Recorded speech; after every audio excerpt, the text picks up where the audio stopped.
At makakausap po natin ngayon si Davao City Mayor Sara Duterte. Mayor Duterte, CPR kang help po ito sa GMA News. Unang-una, hihingi po sana kami ng update po mula sa inyo tungkol dun sa isinasagawang investigasyon po dun sa nangyari.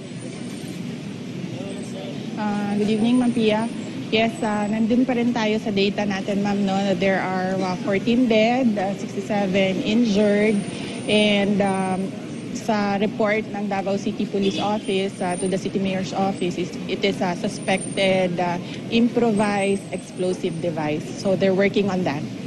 Pero Mayor, bago po bang insidente, kasi may mga nagsasabi na meron naman pong mga prior intelligence reports na nakuha ang pulisya tungkol dito. Tama po ba?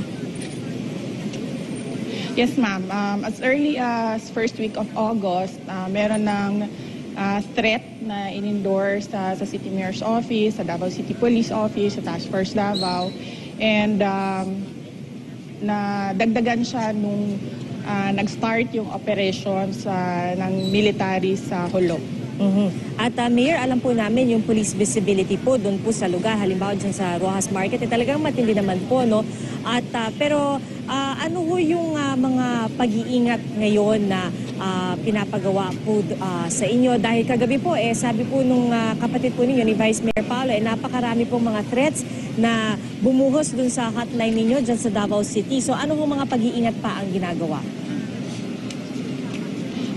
Dito sa heightened alert ang Davao City, ma'am. So increased checkpoints natin, increased police law enforcement patrolling, including Task Force Davao personnel. And kinover na, hinatik na ng Davao City Police Office and Task Force Davao ang mga areas dito sa Davao City na considered as high-value targets or critical. And kinover na nila lahat. And we're also looking at pag merong suspicious, pag pinagdududahan ng police na suspicious yung tao, suspicious yung dala niya, pwede nilang i-search na. And kung wala naman tinatago yung tao, so we would expect them na papayag sila. Alright, pero Mayor, nakausap niyo na po ba ang inyong ama si President Duterte? Meron po ba siyang direktiba po sa inyo? No, ma'am.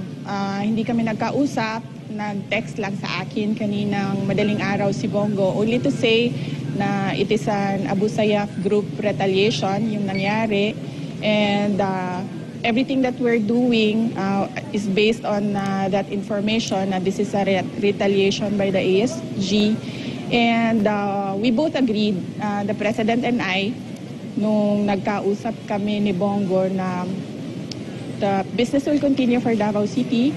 The night market will open tonight.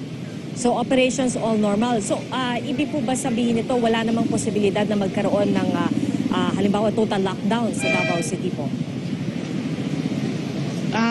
Wala kaming ganun, ma'am. Ang lockdown namin means heightened alert. So everybody is welcome to come in and out of Davao, except that meron lang kaming increased security measures such as searches and yung mga pag-inspect ng mga gamit ng mga tao. Mayor, nakita po namin kanina, no, na kayo po ay pumunta doon sa lugar, nag-alay rin po kayo ng bulaklak. Hihingi po sana kami sa inyo ng mensahe para sa inyong mga kababayan, at kung pwede po ba nating linawin din, kasi yung iba may mga agam-agam na baka may mga panibagong banta po, mga bagong threat na natatanggap pa sa ngayon. Because of what is happening ngayon, ma'am, sa Holo, we consider it, the city government of Davao considers this as a continuing threat. So we are preparing for the worst. But we are telling all the Davaoenos and our visitors to stay calm, do not panic, be vigilant, to report to us whatever information that they have, kahit paman sa tingin nila na insignificant ito.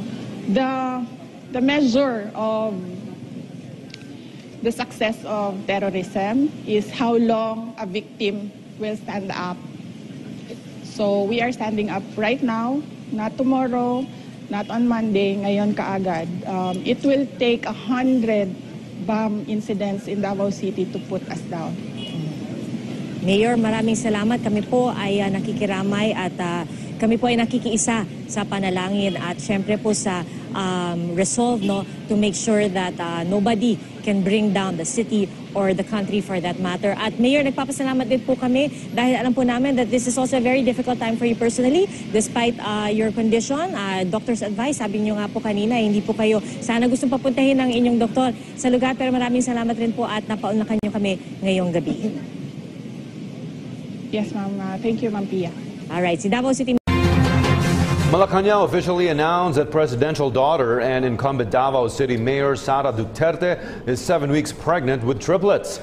Communications Secretary Martin Andanar said President Rodrigo Duterte is delighted with the news, hoping that his daughter will be able to see through the pregnancy smoothly and well.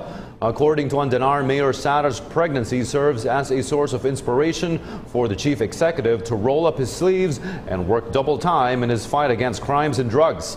Andanar said President Duterte is hoping to leave a legacy of a Philippines safe and secure from crimes and drugs to future generations of Filipinos.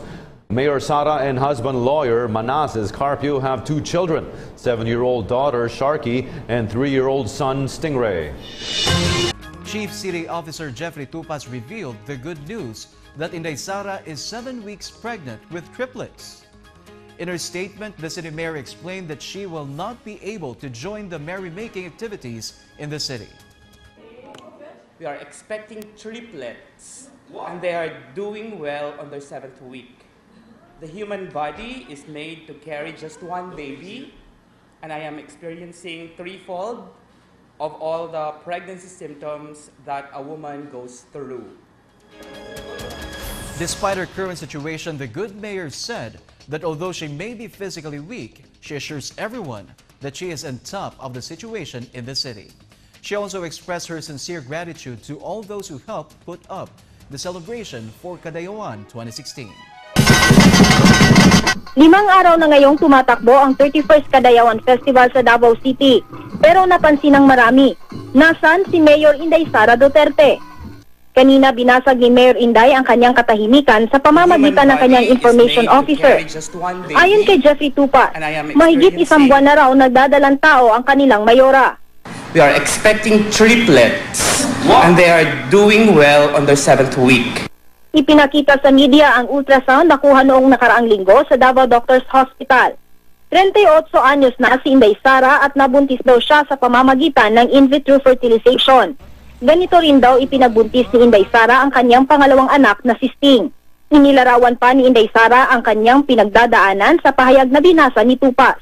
The human body is made to carry just one baby, and I am experiencing threefold of all the pregnancy symptoms that a woman goes through. I am having a hard time with the symptoms as well as the complications of a multi-fetal pregnancy. Gayunpaman, hindi nag-file ng leave of absence si Mayor Sara. Pinayuhan lang daw siya ng kanyang OB-GYN na huwag na muna pumunta sa matataong lugar tulad nga nitong Kadayawan Festival para hindi mahawa ng sakit o magka-impeksyon. I may be physically weak, but rest assured that I am on top of the situation here in our city. Ikinatuwa naman ni President Duterte ang balita.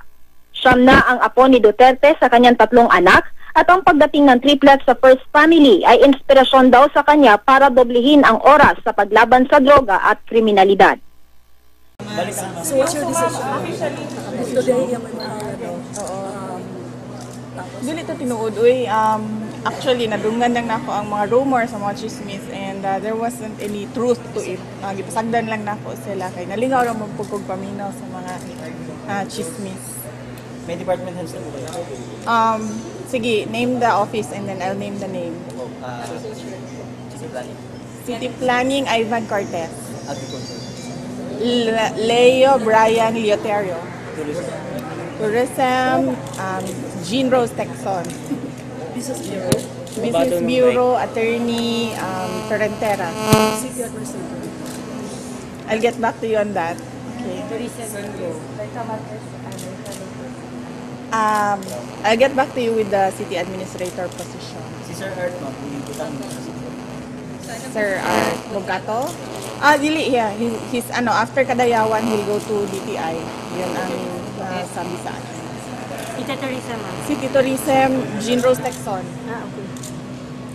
Minsan siya na public safety. PSSCC and Central 911 Concurrency, Emmanuel Haldon. CTT